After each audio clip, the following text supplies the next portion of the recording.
Bismillahirrahmanirrahim. Assalamualaikum warahmatullahi wabarakatuh. Alhamdulillah, alhamdulillahilladzi hadana lihadza wa ma kunna linahtadiya laula an hadana Allah. Asyhadu an la ilaha illallah wahdahu la syarika lah wa asyhadu anna sayyidana wa nabiyyana Muhammadan abduhu wa rasuluhu alladzi la nabiyya wa la rasula ba'dah.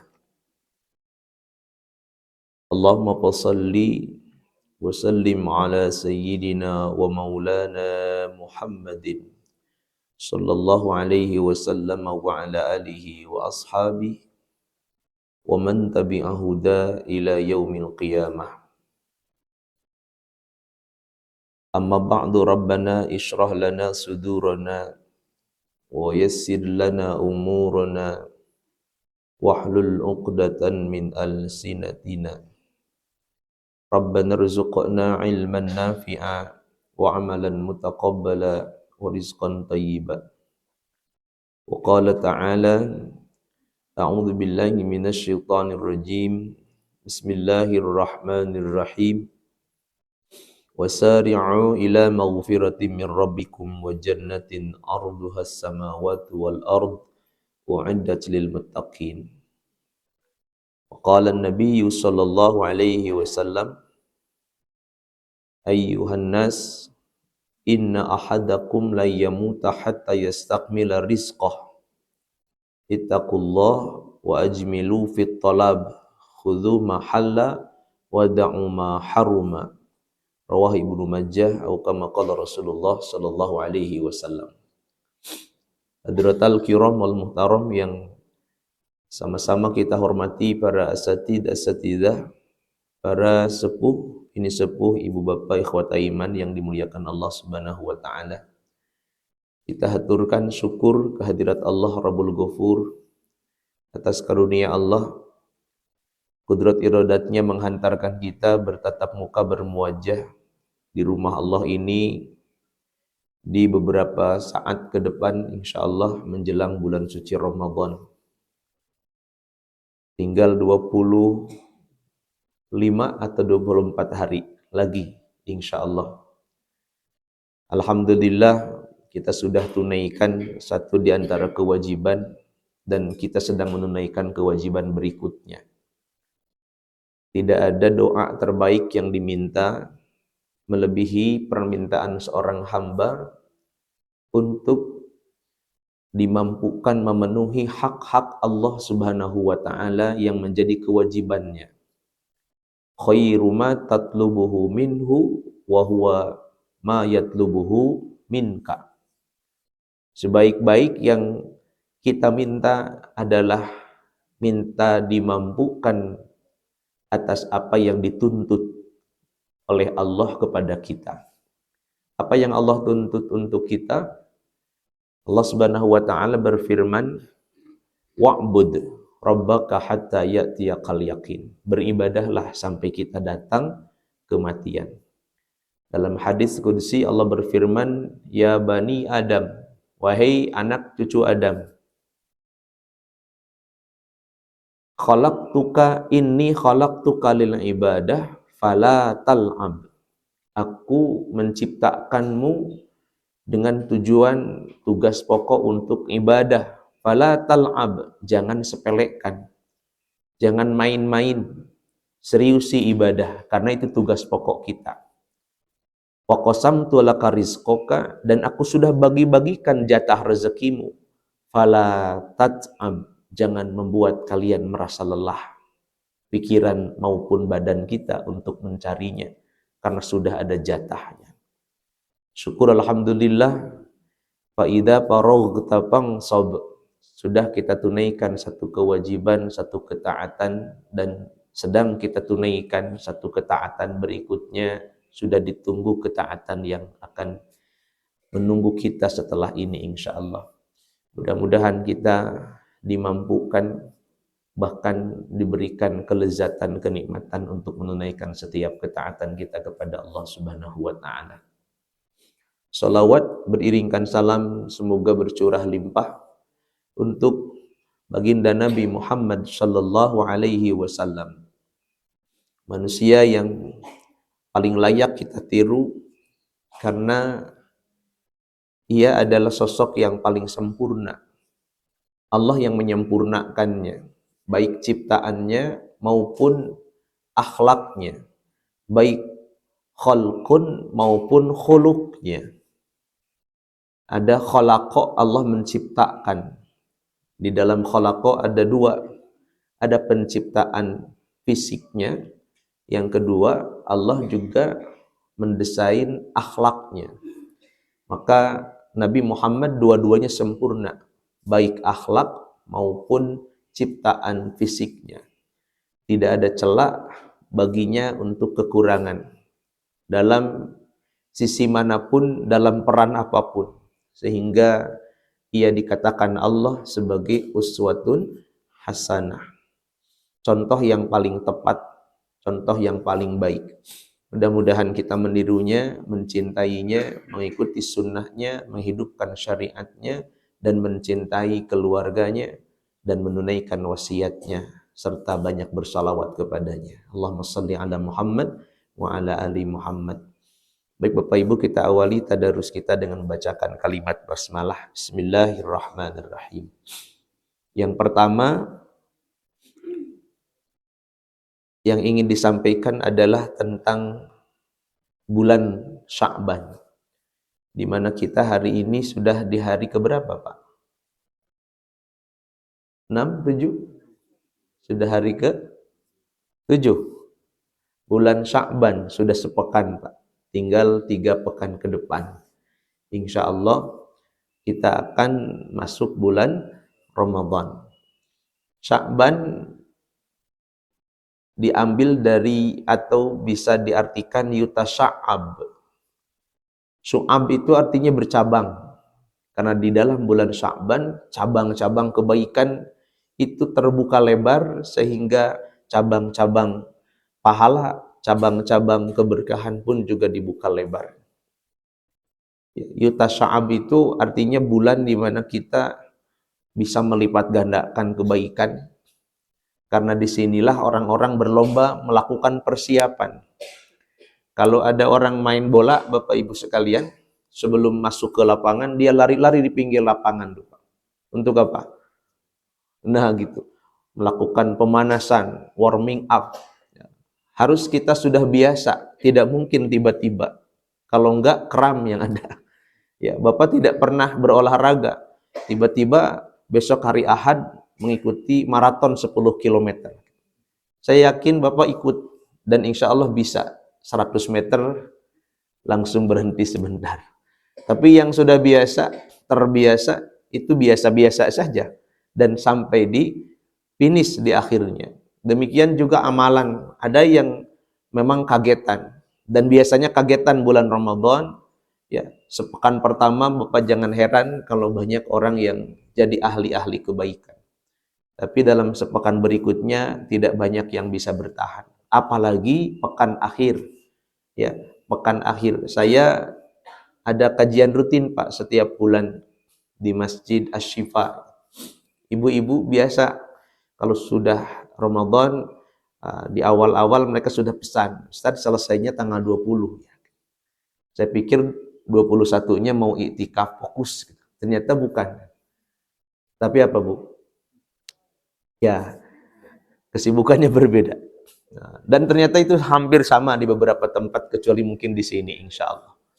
Ya, jadi 10 hari terakhir itu padahal perjuangan yang sesungguhnya. Nabi mengokohkan ikat pinggangnya di 10 hari yang terakhir itu. Nah, Sya'ban ini bulan yang juga dilalaikan, dianggap tidak ada keistimewaan. Yang digembor-gemborkan di Quran kan bulan Rajab. Satu di antara 4 bulan Ashhurul Hurum itu, 4 di antaranya minha arba'atun hurum. Ada 4 yang dimuliakan. Satu yang sendirian bulan Rajab yang kita lewatkan. Maka banyak memperbanyak kebaikan di bulan Rajab. Bahkan yang nikahin putra saja rata-rata bulan apa Bu? Yang mau hajatan bulan Rajab, milih bulan Rajab banyak kebaikan. Bapak Ibu sekalian, kata Nabi, ini bulan Sya'ban banyak yang dilalaikan. Lupa. Padahal bulan ini penuh dengan keberkahan, banyak keistimewaan. Ya, dianggapnya bulan jeda, nanti bulan Ramadan lebih istimewa. Padahal urutannya Rajab istimewa, jauh lebih istimewa bulan Sya'ban. Tentu saja yang paling istimewa adalah bulan Ramadan. Apa saja keistimewaan bulan Sya'ban? Paling tidak yang saya dapati ada 4. Ini pengantar kajiannya hanya untuk mengingatkan kembali bahwa kita ada di bulan yang bukan biasa-biasa. Yang pertama, ini bulan adalah bulan diturunkannya perintah untuk puasa. Saum Ramadannya bulan depan, tapi perintahnya dari sekarang. Ya, syahrul Ramadan allazi unzila fihi al-Qur'anu hudan lin-nasi wa bayyinatin minal huda wal furqan. Al-ayat.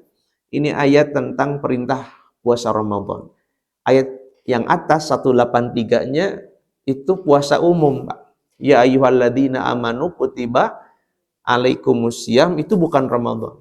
Itu puasa sebelum kita juga orang banyak-banyak berpuasa. Kama kutiba alal ladzina min qablikum. Yang spesifik bulan Ramadan kita diperintahkan puasa adalah ayat di mana Allah menyatakan faman syahida minkumus syahra falyasum. Bulan Ramadan diturunkan Quran, di situ ada hudan, di situ ada penjelas, di situ ada huda, di situ ada pembeda. Terus kata Allah, paman syahida minkum syahra, siapa yang menyaksikan di antara kalian akan bulan Ramadan, falyasum. Nah, inilah dalam usul fikih al-aslu fil amri lil wujub. Ini asal perintah, falyasum fi'il amrnya, ini menunjukkan perintah wajibnya bulan puasa di bulan Ramadan. Ini turunnya di bulan Sya'ban. Yang kedua, ada perintah untuk saum, untuk melaksanakan banyak-banyak sholawat. Al-Ahzab 56.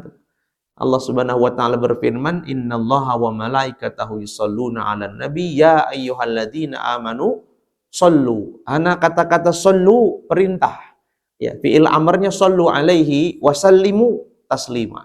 Perintah salawat salam kepada Nabi, turun perintahnya di bulan Sya'ban. Maka sebagian ulama mengatakan bulan Sya'ban adalah bulan salawat. Di antara amalan yang kita perbanyak juga adalah salawat. Selain saum, ya, karena bulan Sya'ban adalah bulan satu-satunya yang paling banyak Nabi berpuasa, melebihi bulan lain, ya kecuali bulan Ramadan tentu saja. Selain Ramadan, yang paling banyak Nabi saum adalah Sya'ban. Ya. Kemudian yang kedua, perintah salawat. Bayangkan Bapak Ibu, Allah menyatakan yusalluna. Menurut para pakar bahasa Arab, dengan mengatakan yusalluna, 2 pengertiannya. Yang pertama adalah sungguh-sungguh, dengan kualitas terbaik. Yang kedua, tidak ada jeda, tidak ada hentinya. Kenapa? Karena Allah dan malaikat yang bersolawat. Kalau kita banyak jedanya, banyak hentinya, tidur kita tidak solawat, makan kita tidak solawat. Sekarang mungkin mendengarkan kajian saya menyampaikan itu pun tidak bersolawat. Allah dan malaikatnya yusalluna, nggak ada henti. Lantas salawat kita buat apa kalau sudah cukup Nabi salawat dari Allah dan malaikat-malaikatnya? Maka kita berharap kelebihannya. Ya, man shalla alayya wahidatan sallallahu alaihi asyran. Siapa yang 1 kali salawat, Allah balas 10 rahmat. Kita berharap lebihnya, bukan memberi kepada Nabi. Ya, apalah salawat kita, sementara yusalluna, Allah dan malaikatnya bersalawat tak henti dengan kualitas terbaik. Sementara kita kenapa bersalawat? 1, menunaikan perintahnya, yang kedua bukti cintanya, yang ketiga berharap mendapatkan kelebihan-kelebihannya. Yang ketiga adalah turunnya ayat perintah untuk pindah kiblat. Ya, Allah Subhanahu wa taala merintahkan untuk pindah kiblat. Qad nara taqalluba wajhika fis sama'i falanwalliyannaka qiblatan tardaha wa walli wajhaka satral masjidil haram. 17 bulan 3 hari kurang lebih Nabi diperintah Allah untuk berkiblat ke Masjidil Aqsa. Ya, umat Islam semuanya salat mengarah ke Masjidil Aqsa.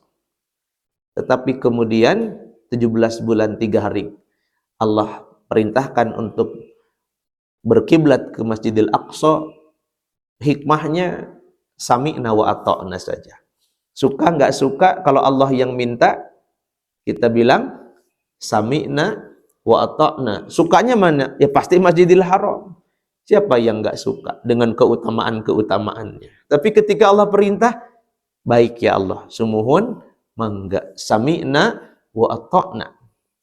Tetapi kemudian Allah tahu bahwa Nabi pun juga pengennya ke sana. Tapi maka nalahumul khiyarah. Kalau bicara dengan Allah, perintah dan larangannya, maka nalahumul khiyarah. Nggak ada pilihan kita, hanya mengatakan sumuhun, mangga. Lakukan, dilakukan oleh Nabi dan kaum muslimin. Pada akhirnya Allah mengatakan, qad nara taqalluba wajhika fis sama. Aku sudah lihat bagaimana engkau bolak-balikan pandanganmu ke atas langit. Untuk apa? Menantikan wahyu kapan kira-kira dipindahkan kembali perintah untuk berkiblat itu. Dan diperintahkan pindah kiblat di bulan Sya'ban. Ya. Yang ketiga, ada satu malam yang istimewa, yaitu malam nisfu Sya'ban. Banyak Bapak Ibu perbedaan pendapat dalam hal ini. Yang mana perbedaan pendapatnya? Cara menghidupkannya. Cara bagaimana kita beribadah di malam nisfu Sya'ban. Kalau hadisnya boleh dicek, Pak. Ya, tidak ada perbedaan pendapat satu tentang Bani Kalab. Nabi satu malam, kata Sayyidah Aisyah radhiyallahu anha, beliau tengah malam keluar dari rumahnya, dicari-cari kok nggak ada Nabi. Curiganya Aisyah apa? Takut-takut Nabi pindah rumah sebelah, pindah kamar sebelah. Takut-takut begitu. Cemburu, Pak, dicari-cari. Ternyata Nabi ada di Baqi. Ya, ketika ada di Baqi, Nabi tanya, kenapa? Kamu takut Allah dan Rasulnya mentelantarkan kamu? Iya, saya pikir engkau pindah ke rumah yang lain ya Rasulullah. Apa kata Nabi? Malam ini, Allah berfirman bahwa malam ini, Rasulullah bersabda bahwa malam ini, malam nisfu Sya'ban, adalah malam di mana Allah turunkan ampunan lebih banyak daripada bulu kambing di kampung Bani Kalab. Kampung Bani Kalab itu suku di Madinah yang suku itu banyak sekali anjingnya. Kenapa banyak anjing di sana? Digunakan untuk menjaga kambing. Jadi mereka peternak kambing. Bayangkan satu anjing bisa menjaga berapa kambing. Nah, ini bulu kambing di kampung Bani Kalab, berapa banyak bulu kambing di situ, artinya terbanyak diampunkan dosa di malam nisfu Sya'ban. Hadis yang lain, ya, Syekh Albani mensahihkan hadis ini tentang apa? Allah turun di malam nisfu Sya'ban, kemudian mengampunkan hamba-hambanya, kecuali yang musyrik, kecuali yang meminum khamr, kecuali yang memutuskan atau bermusuhan. Kecuali yang bermusuhan. Saya pikir yang berzina, mohon ada 4 tuh, Pak. Yang musyrik, yang minum khamr, yang berzina. Hakul yakin kita dan berharap tidak akan pernah ada di keluarga kita sampai kapanpun yang melakukan ini. Musyrik, khamr, zina. Na'udzubillah. Tapi yang keempat, apa itu? Yang tidak diampunkan, padahal banyak orang diampunkan. Sebanyak bulu kambing di kampung Bani Kalab. Siapa, Pak? Yang ada rasa benci dalam hati kepada saudaranya, masih punya masalah muamalah. Ya, hablum minan nas. Orang yang masih silaturahimnya bermasalah, yang retak belum dirapatkan, yang jauh belum didekatkan, yang kusut belum diuraikan. Masih ada masalah dalam silaturahim di bulan Sya'ban, nisfu Sya'ban, orang diampuni, kita tidak. Karena itu wajar kalau kemudian sebelum nisfu Sya'ban kita sudah saling memaafkan. Ibu, Bapak, jangan nunggu nanti habis lebaran.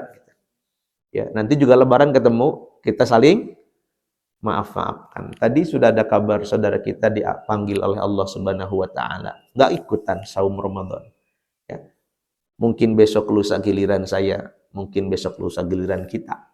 Ya, belum tentu. Karena itu inilah saatnya sebelum Ramadan tiba, sebelum malam nisfu Sya'ban itu tiba, maka kita saling memaafkan, saling menghalalkan, saling meridhokan. Kata ibu, Ustaz, saya nggak mencuri kok. Ustadz saya nggak pukul orang kok. Oh iya, yang berat itu dosa ini Pak.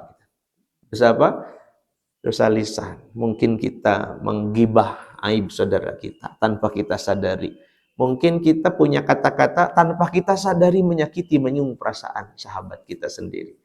Atau yang paling dekat dan paling banyak hubungannya siapa? Suami dan istri. Maka wajar kalau di bulan ini kita saling meminta dihalalkan dengan pasangan, dengan orang tua kalau masih ada, dengan orang-orang terdekat, dengan sahabat-sahabat dan tetangga kita. Baik, itulah Bapak Ibu sekalian 4 hal yang dapat kita pelajari dari bulan Sya'ban yang akan segera tiba ke depan bulan Ramadan. Perkara nanti malam nisfu Sya'ban itu berbeda pendapat. Sekali lagi jangan sampai kita terpancing, Pak. Ada yang enggak, Ustaz, saya di rumah saja baca Quran, saya di rumah saja untuk banyak beribadah. Enggak, Ustaz, saya di masjid kok berjamaah. Jangan sampai ke perbedaan tadi memancing kebencian, dan itulah setan jebakannya, Pak. Yang satu menghidupkan dengan berjamaah, satu lagi dengan sendirian. Perbedaan tadi jadikan alat pancing oleh iblis. Ya, saya lebih benar, dia salah. Saya lebih baik, dia sesat. Sehingga yang terjadi muncul ujub, muncul rasa benci kepada saudara sendiri, yang lain diampunkan, kita lewat dari ampunan Allah Subhanahu wa taala. Sudah, sikapi dengan bijaksana. Karena ulama mengatakan ar-rajulu idza tasa'a ilmuhu. Seseorang jika sudah meluas ilmunya, Pak, maka ittasa'a sadruhu. Dadanya juga akan semakin lapang, semakin bijaksana. Dan kalau sudah semakin bijaksana, wa qalla inkaruhu anin nas, akan sedikit perselisihan dengan sesamanya. Karena semakin memaklumi perbedaan-perbedaan itu niscaya disikapi dengan kebijaksanaan. Gara-gara apa? Ilmu. Maka mudah-mudahan ilmu ini menghantarkan kebaikan bagi kita semua. Amin ya rabbal alamin. Baik, kajian kita hari ini saya mengambil satu kalimat dari seorang sahabat Sayyidina Ali karramallahu wajhah, sepupu mantu, gitu Pak ya, sekaligus sahabat Nabi Shallallahu Alaihi Wasallam yang dijamin surga.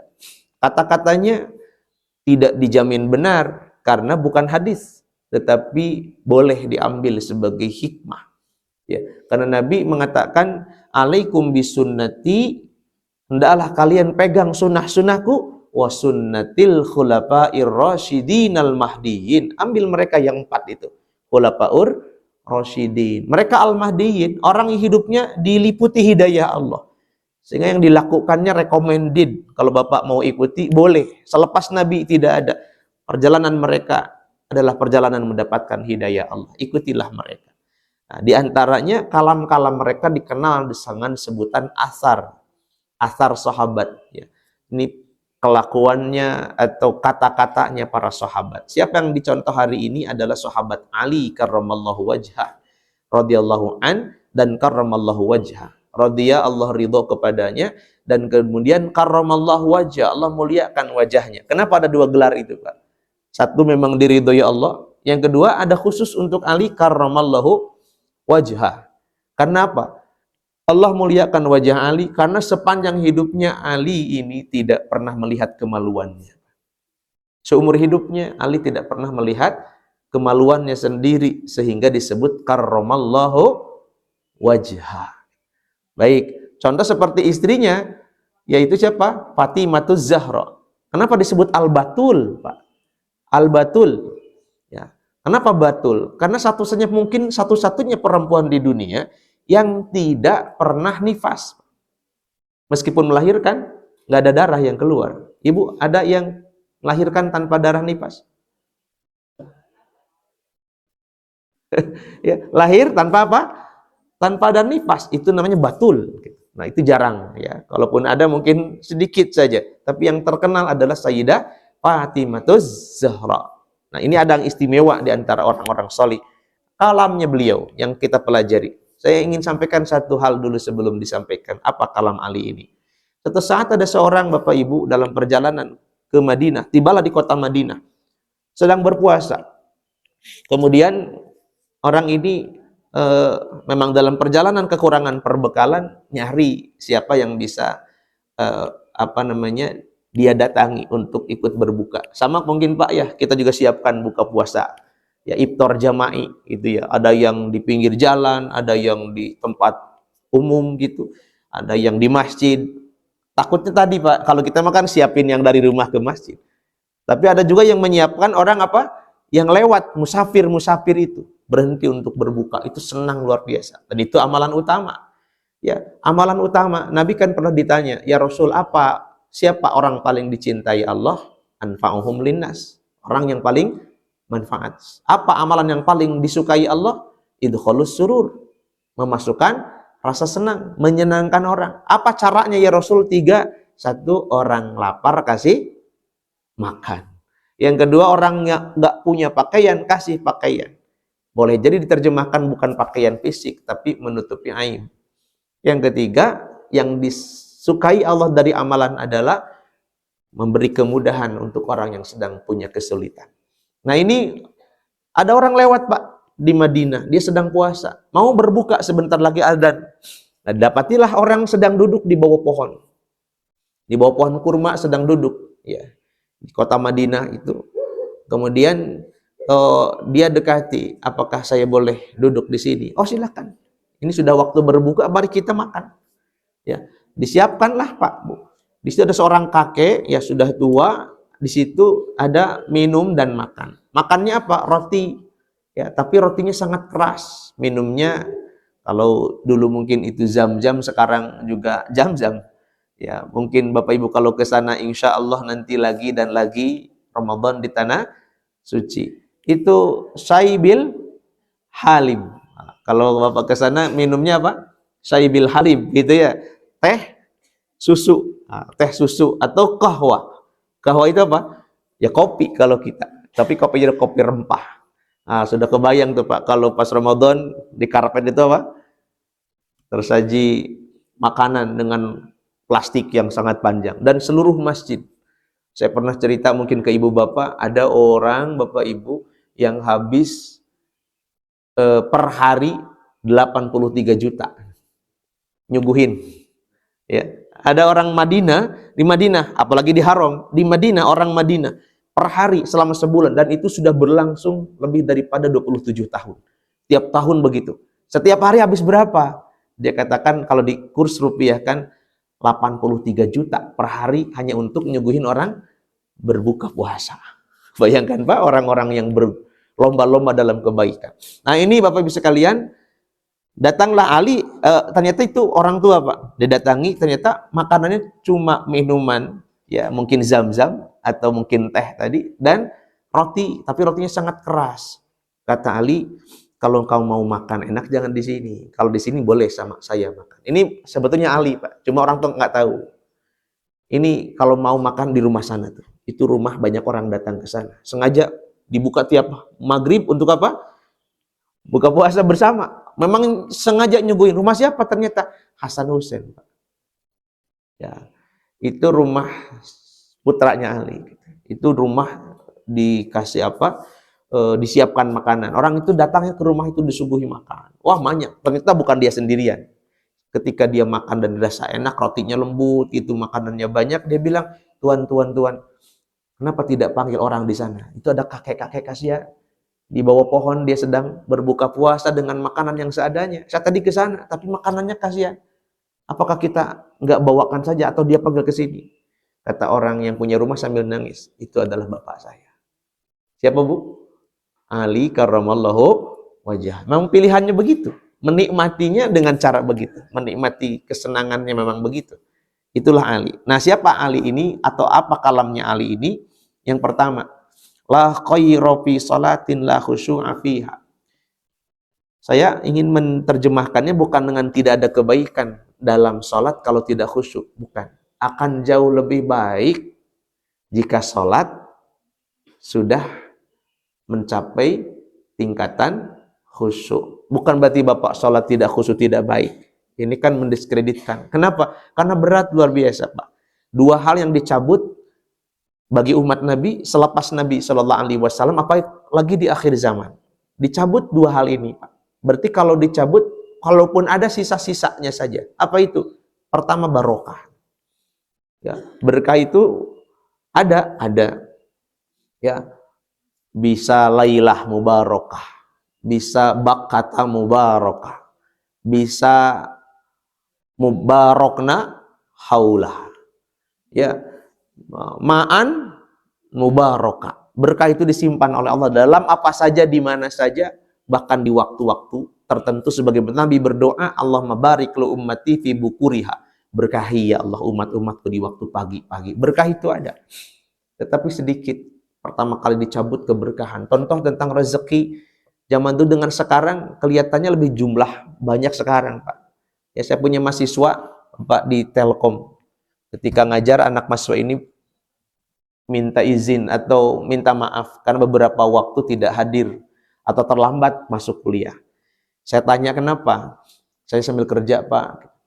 Ya, ternyata anaknya pinter ternyata. Sambil bekerja. Sudah punya penghasilan berarti. Sudah, Pak, bantuin orang tua. Berapa penghasilannya? Anak mahasiswa, Pak. Ya, bikin sistem apa gitu, Pak. Ya, karena orangnya anak SI, sistem informasi gitu. Bapak Ibu ternyata punya penghasilan anak ini. Berapa? Baru 16 juta, Pak. Per bulan, Pak. Anak Telyu itu. Dia bilang, kakak kelasnya lebih, Pak. Dia sudah punya penghasilan 32 juta. Wah, Masya Allah, gampang. Ya, anak sekarang pinter-pinter, Pak. Makanya banyak yang sudah tidak rekomendasikan ke kedokteran, mending jadi tiktokers gitu. Sekarang banyak bikin konten aja gitu, Pak. Konten kreator, ada pelatihan-pelatihannya, karena duitnya makin banyak, duit makin mudah sekarang. Tetapi berkah yang semakin hilang gitu. Ya. Yang kedua, yang diangkat itu apa? Khusyuk. Nabi sudah jauh-jauh hari sampaikan kepada para sahabat, khusyuk ini semakin diangkat, Pak.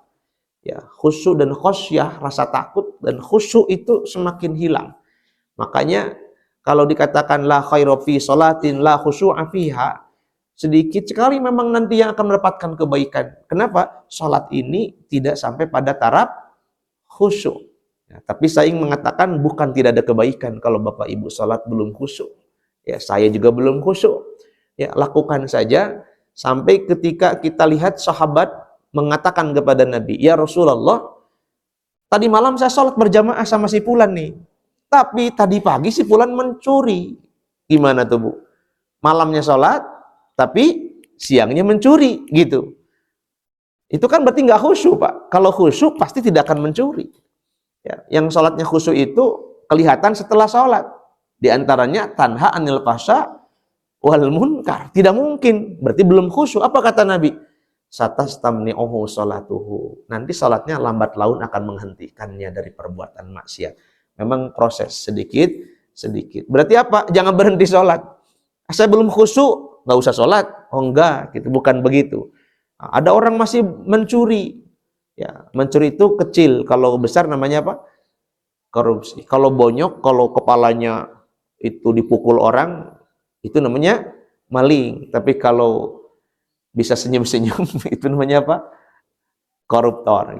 Bapak Ibu sekalian, itu walaupun masih dosa, sholat saja. Saya masih mabok, Pak. Dosa ya, iya. Tapi jangan dilarang sholat.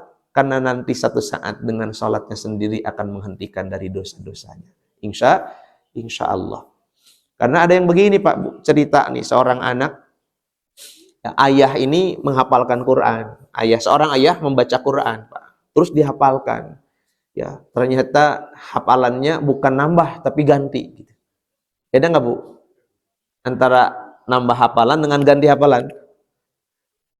Kalau nambah hafalan, yang hari ini dihafalkan, besok. Nah, kalau nambah berarti sekarang hafal, yang besok ditambah, tambah jadi 2 Pak hafalannya. Kalau ganti, besok ganti surat, yang ini hilang. Ini si ayah ini ternyata ngapalin Quran karena sudah tua, sudah sepuh, ngapalin Quran. Ternyata nggak hafal-hafal.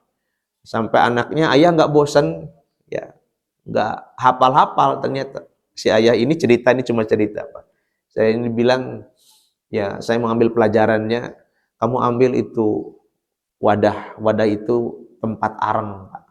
Ada semacam keranjang tempat menyimpan arang. Kamu ambil air dari sungai bawa ke sini. Bisa nggak Bu, keranjang untuk membawa air? Tidak. Ya, sudah berkali-kali bolak-balik, nggak mungkin lah. Ya, habis di perjalanan atau bahkan pas diambil sudah habis.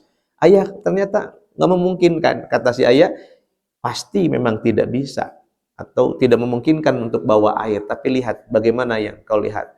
Ternyata keranjang yang bekas arang itu sudah bersih. Hilang hitam-hitam bekas arang. Walaupun tidak menampung air, tapi bacaan Quran itu, sholat itu akan membersihkan hati kita. Walaupun belum khusyuk, sholat saja. Ya. Kenapa? Setiap sholat adalah pembersihan jiwa. Sedikit-sedikit demi sedikit nanti akan bersih sendiri. Lambat laun, mudah-mudahan nyampe di tujuan. Ya, insya Allah. Jadi Bapak Ibu, la khairu fi sholatin la khusyu'a fiha. Akan jauh lebih baik kalau sholat kita sudah kita ikhtiarkan mencapai khusyuk. Pertanyaannya, khusyuk itu apa? Ya. Di sini Bapak Ibu sekalian, Imam Nawawi menguraikan fal khusyu'u fi juz'in minas shalah wajibun laisa bisyartin. Khusyuk di dalam salat itu bukan syarat sah. Sehingga kalau Bapak salatnya tidak khusyuk, sah apa tidak? Tetap sah. Ada berat atau Pak? Kalau ada syarat sah salatnya khusyuk, ada nggak yang tadi khusyuk gitu? Atau yang yakin khusyuk gitu? Nah, itu yang nilainya Allah. Tapi kalau syarat sah salat itu khusyuk diantaranya, berapa banyak yang salatnya tidak sah, terlalu tinggi, berat. Imam Syafi'i tidak menawarkan itu sebagai syarat. Ya. Terus sebagai apa? Sebagai kewajiban. Artinya kalau tidak tertunaikan pasti kurang. Makanya la khairo, kurang salat orang yang tidak khusyuk. Kurang apa? Ya kurang sempurna, kurang baik. Bukan tidak baik. Definisinya apa? Kurang baik, kurang sempurna kalau salat kita tidak sampai khusyuk. Gitu. Ada firman Allah dalam hadis qudsi. Allah berfirman, abdi, wahai hambaku, habli min ainikad dumu wa min qalbikal khusyuk thumma da'u. Wahai hambaku, kata Allah, berikan kepadaku dari matamu air mata. Allah minta air mata kita. Wa min qalbikal khusyuk, dan dari hatimu kekhusyuan. Tsumma da'u, setelah itu silakan kau minta. Ya. Jadi ada dua yang Allah minta, yaitu air mata. Ya, saya pernah menemani anak saya belajar, Bapak Ibu, belajar pelajaran biologi. Ada buku panduannya. Saya pikir pelajaran biologi itu adalah babnya mata waktu itu, ya, tentang organ tubuh dan masuk ke materi tentang mata. Saya pikir hanya membahas tentang apa? Membahas tentang kornea gitu ya, ada lensa mata dan seterusnya. Bapak Ibu, ternyata bukan. Di pelajaran anak ini tidak hanya bicara tentang organ-organ mata yang umumnya kita pelajari dalam materi biologi, tapi apa? Di situ ditambahkan orang tua memberikan pemahaman kepada anak tentang mata-mata yang haram disentuh api neraka. Masya Allah, gitu Pak. Jadi bukan hanya mata dalam arti organ tubuh saja, tapi sudah kepada fungsi mata, makna mata. Untuk apa Allah ciptakan mata? Sampai mata apa saja nanti yang di yaumil qiyamah diharamkan oleh Allah disentuh api neraka. Di antaranya ketika kami pelajari, saya membersamai anak, ada hadis itu yang Rasul katakan yang haram masuk neraka, mata yang menangis karena takut kepada Allah, mata yang menangis karena menyesali dosa. Makanya ada amalan namanya buka. Ya, buka itu tangisan, menangis. Ya, bukaan sadida, menangis. Yang kedua, Allah minta khusyuk. Berikan kepadaku dari hatimu. Ah, berarti kalau begitu khusyuk dari mana? Dari sini sumbernya. Maka kata Sayyidina Umar, lau khosya'atil qulub la khosya'atil jawari.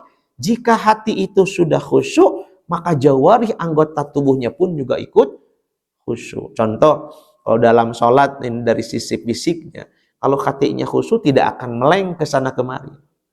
Allahu Akbar. Tapi begini. Kalau begitu berarti apa? Hatinya juga memang meleng ke sana kemari. Kalau hatinya khusyuk, mungkin saya tidak lupa rakaat.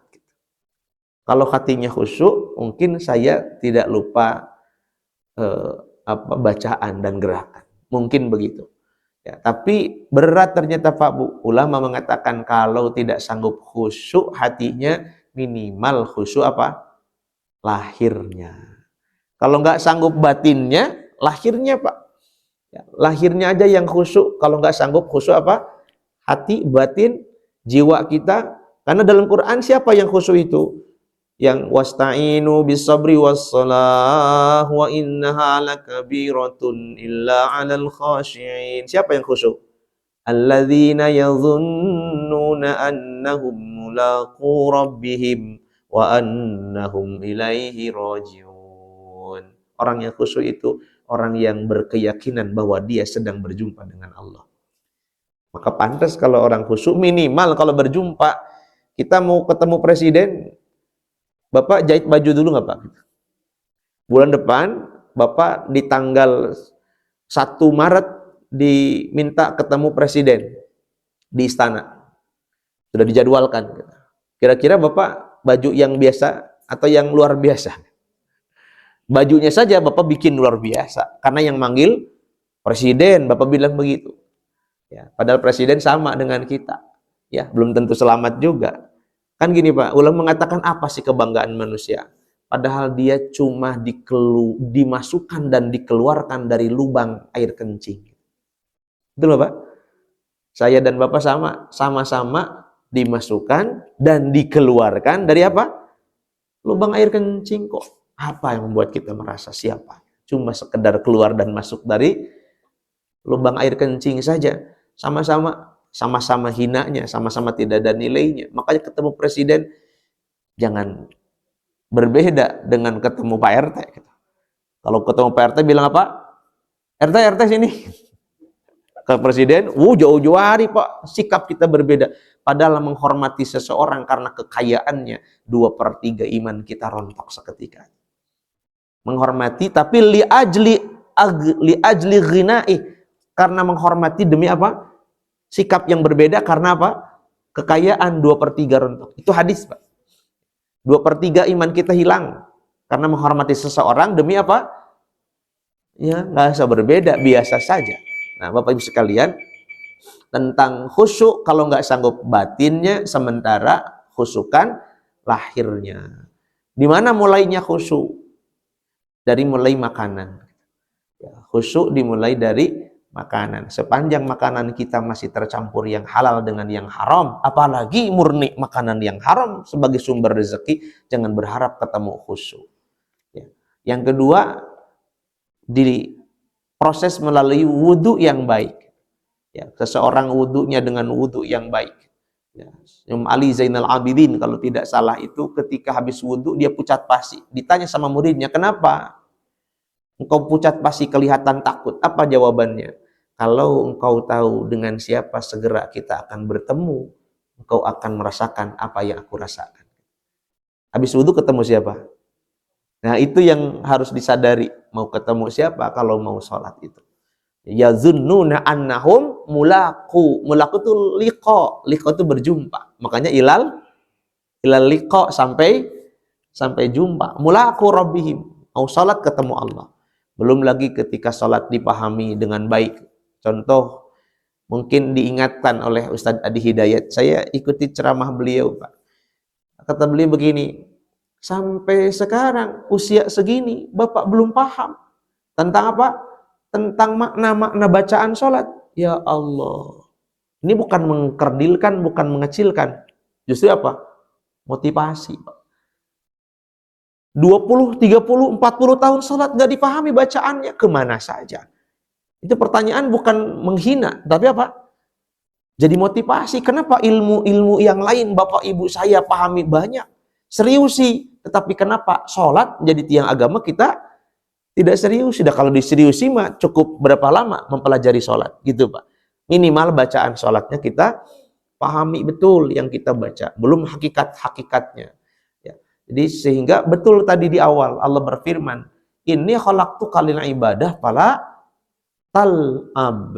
Aku ciptakan engkau itu untuk ibadah, dan di antara ibadah yang paling pokok adalah Sholat, fala tal'ab, jangan main-main. Jangan dianggap sepele. Ya. Berarti apa? Ilmui, sungguh-sungguhlah agar kita betul-betul sholat. Ya, sehingga mencapai derajat sholat yang khusyuk. Yang ketiga, keempat Pak, mental sholat. Nabi bersabda, "Shollu sholata muwaddi'in." Sholatlah kalian dengan sholat wada. Pernah dengar nggak Bu sholat wada? Sholat wada, sholat apa? Perpisahan. Ya nggak ada sholat wada. Ya, yang ada adalah haji wada Nabi Shallallahu Alaihi Wasallam dulu, atau tawaf wada, Bapak haji tawaf wada. Kalau dalam umroh berbeda pendapat Pak.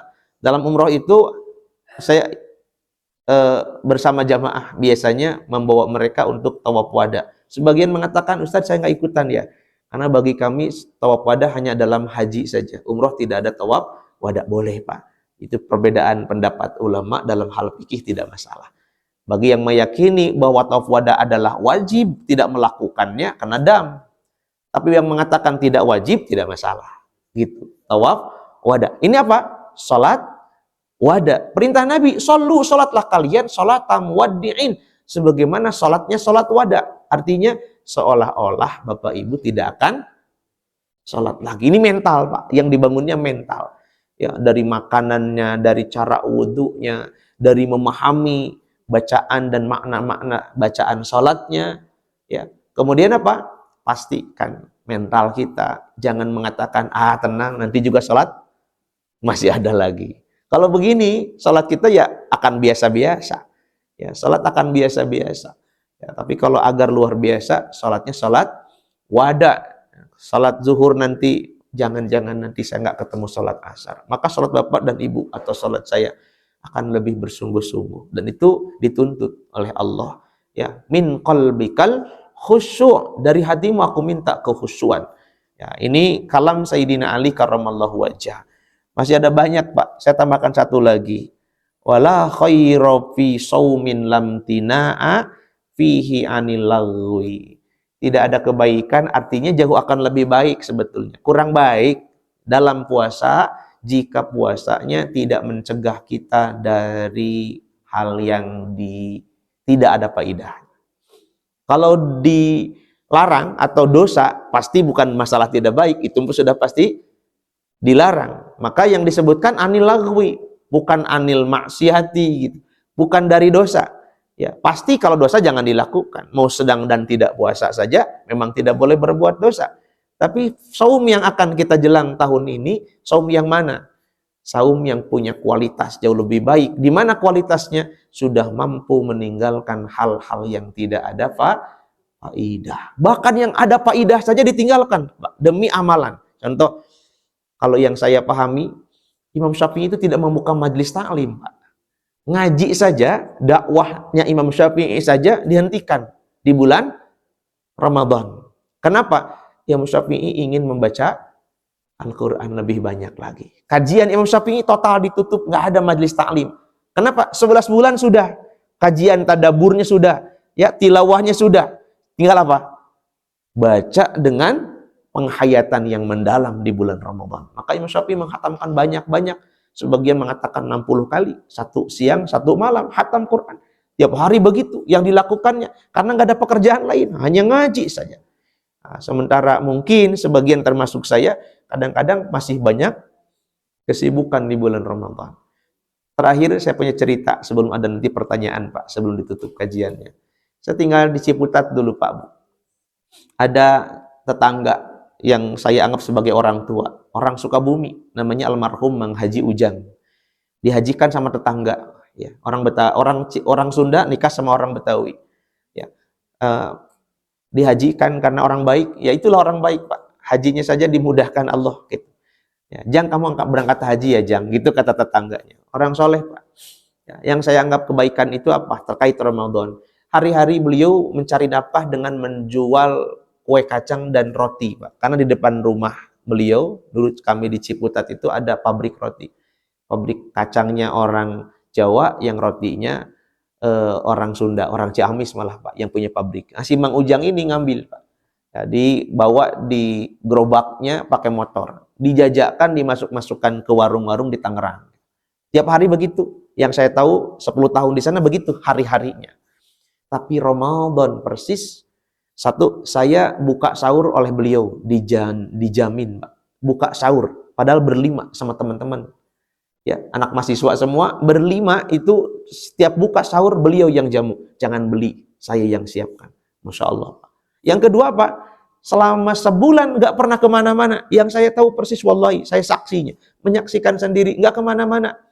Di rumah aja baca Quran. Saya tanya tuh, Mang, ini gimana ceritanya? Kenapa nggak jualan? Gitu. Apa jawabannya, Pak? Mang Jamil, gitu bilangnya.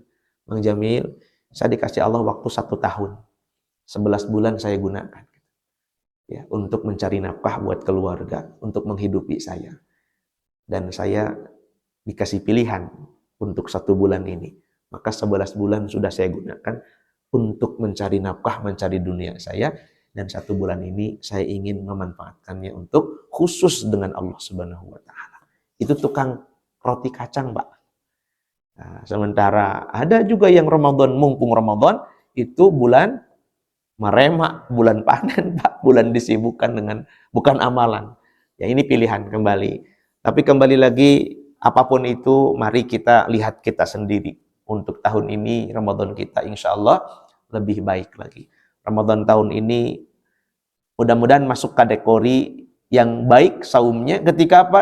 Sudah mampu meninggalkan hal-hal yang tidak ada faidah. Tidak ada manfaat kita tinggalkan, apalagi dosa. Terus kalau tidak ada faidah kita tinggalkan, terisi dengan apa? Amalan yang menambah kebaikan. Wallahu a'lam bishawab. Ada waktu beberapa menit ke depan, barangkali ada yang mau menambahkan atau ada pertanyaan, disilakan. Enggak, Pak Ji.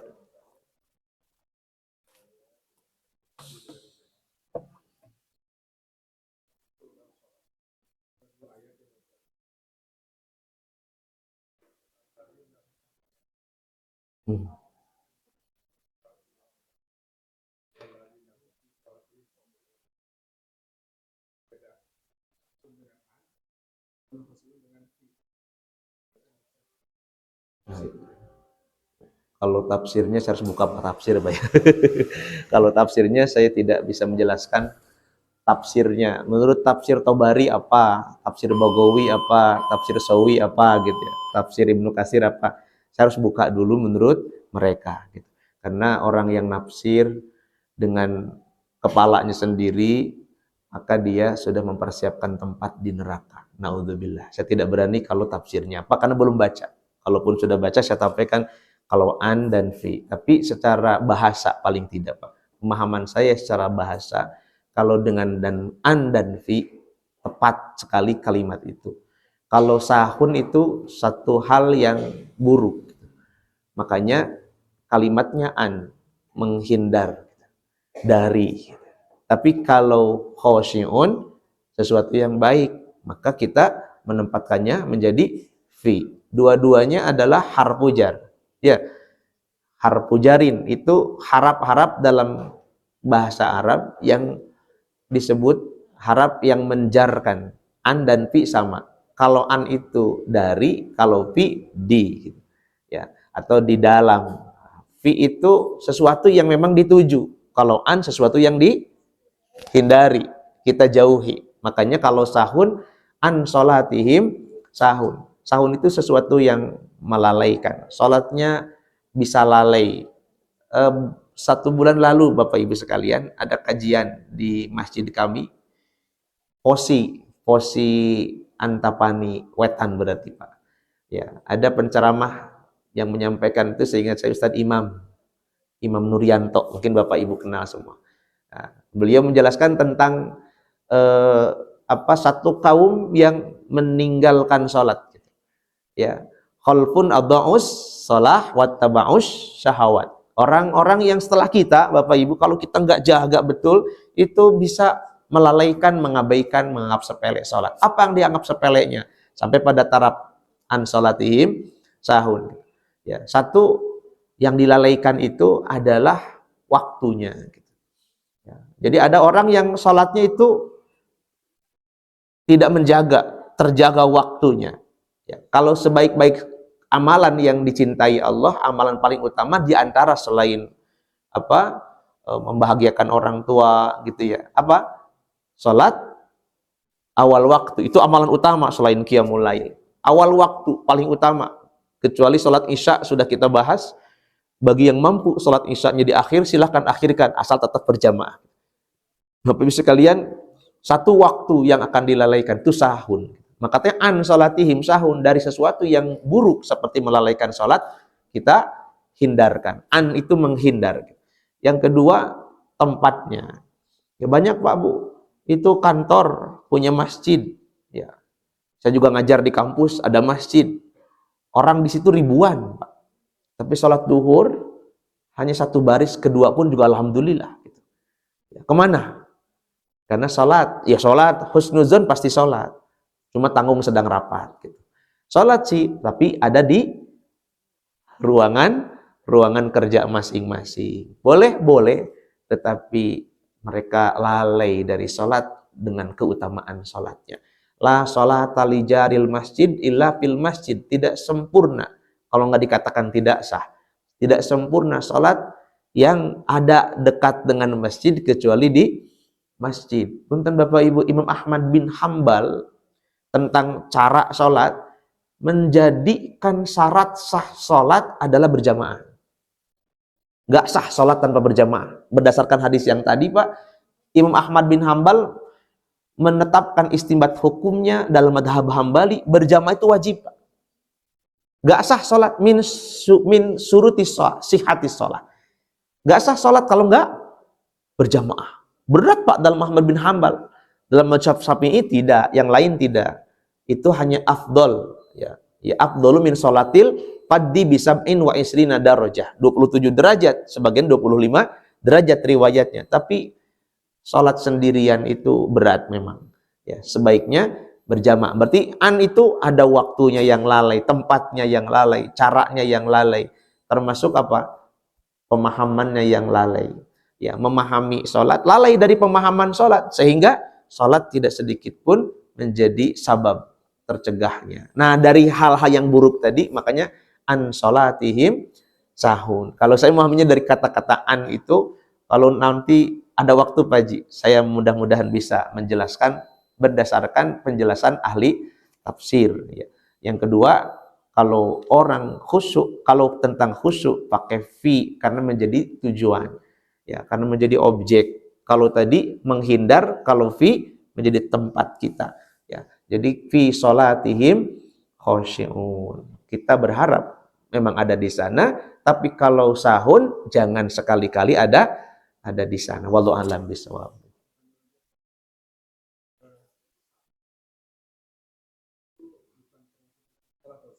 Ya. Ya.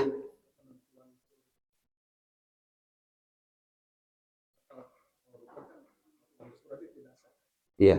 Rukun salat itu 1, 13. Yang kedua 17. Dalam madhab ulama tidak menjadikan khusyuk sebagai rukun. Mau yang 13, mau yang 17. Yang 13 itu menyatukan antara sujud, ruku, duduk dengan tumak ninah. Gitu, ada tumak ninahnya. Jadi 13 disatukan. Tidak ada masalah, cuma menyatukan saja. Kalau yang 17 memisahkan khusyuk rukun tumak ninah sendiri, ruku sendiri, i'tidal sendiri, tumak ninah sendiri. Jadi 17. Nah, tidak ada yang menambahkan itu. Siapa yang menambahkan dan tidak menetapkan itu bukan dari Nabi. Itu ijtihad para ulama fikih saja, gitu ya. Jadi dalam hal salat Nabi hanya mencontohkan dan mengatakan shollu kama ra'aitumuni usolli. Itu di zaman Abu Hurairah. Kalau saya pernah belajar dari Dr. Dadang Syarifuddin itu mungkin 10 tahun lebih setelah wafatnya Nabi. Ada muncul shollu kama ra'aitumuni usolli. Muncul kalimat itu ketika begini, Nabi sudah wafat, Pak. Sahabat-sahabat yang muda-muda, ya, yang dulu zaman Nabi kecil-kecil, nanya kepada Abu Hurairah. Mungkin bahasa kita, Mang Abu, gitu. Mang, gitu. Saya pengen tahu sholatnya Nabi gimana. Muncullah kalimat dari Abu Hurairah. Kalau saya pernah dengar dari Nabi, Nabi katakan, shollu kama ra'aitumuni usolli. Lihatlah kalian seperti kalian lihat aku salat. Nah, itu tuh muncul bukan di zaman itu, Pak. Di zaman Rasulnya gitu langsung di sahabat dengar enggak? Abu Hurairah mengatakan 10 tahun yang akan datang. 10 tahun setelah wafatnya Nabi, itu pun ketika ditanya. Berarti apa? Di sinilah wilayah-wilayah ijtihadiyah ya tentang cara-caranya tadi. Makanya banyak riwayat akhirnya muncul kan, Nabi mengangkat tangan di sini, Nabi mengangkat tangan di sini, disetarakan dengan, ya kan, disertakan dengan ini. Nabi menyimpan di sini, Nabi menyimpan itu semuanya belakangan, bukan ketika Nabi katakan begini nyimpannya ya, bukan. Tapi apa? Aku melihat Nabi menyimpan, aku melihat Nabi mengangkat, aku melihat Nabi begini. Atau Nabi katakan jangan turun seperti unta, begitu ya. Itu kata-kata itu muncul selepas Nabi wafat. Makanya ada beberapa pemahaman. Nah, termasuk rukun-rukun tadi, Nabi nggak sebutkan rukun ini 1, kedua, ketiga. Bahkan niat disebut rukun tidak oleh Nabi. Nabi yang mengatakan apa? Innamal a'malu. Nah, ditetapkan rukun itu oleh para ulama. Wallahu a'lam bishawab. Begitu, Bapak. Ada Ibu? Bapak yang lain barangkali sudah.